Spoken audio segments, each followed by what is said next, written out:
Mfowethu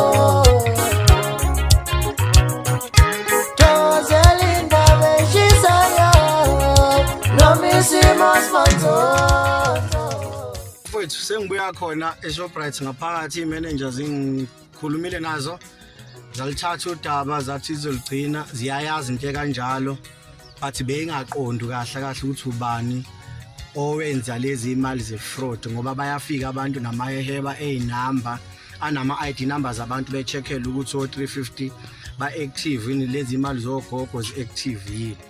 So ama-threats ke ngiwatholele ethi ukuthi uthusisi uyothatha labantu bakhe lo connection bakhe bayofuna i-address yami la ngihlala khona. Guys, ngihlala eNanda eMatikwe, ningalokhu ningicinga ngihlala eNanda eMatikwe sisi kwabantu, ningalokhu ningifuna kakhulu, ngifuna nize nizongibulala nenzele ukuthi niphile kahle ngezimali enifraudayo wena kakhulu isigebengu. Labo abantu ababhiyangi lokho angizi ngisho ukuvula icala epolice station, ngifuna ukuthi ningidubule khani South Africa izobona ukuthi ku-right mawuphila nge-corruption, nidla imali zabantu abahluphekayo, imali zogoga abablokhelwe imali niziblokha. Wena kakhulu ungena kwi-system yaShoprite ushintsha inamba so that ingareport imali le emuva. And another thing engiyithole kwa-fraud, bangifonile abaka-fraud Shoprite bathi kimi angi-advise abantu noma si-advise ogogo emakhaya ukuthi abashintshe amakhadi, bayeke ukusebenzisa ikhadi leseposini nelibhala usasa nje, abavula ama-bank account, iy'mali zabo zingene direct from uhulumeni ziye kuma-account abo.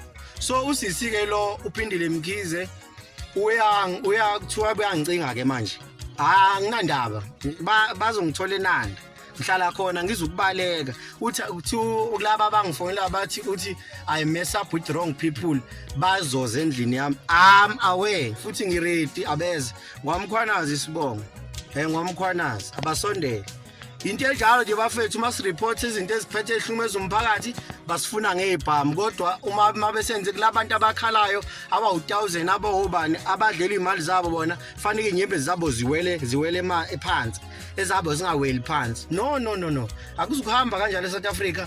Ngizoyilandela le case and ngisalinda ukukhuluma nemanager ezinkulu zaka Shoprite. Lo sisi uzobakhipha labantu uma ngobuthi uza nabendlini uzobakhipha.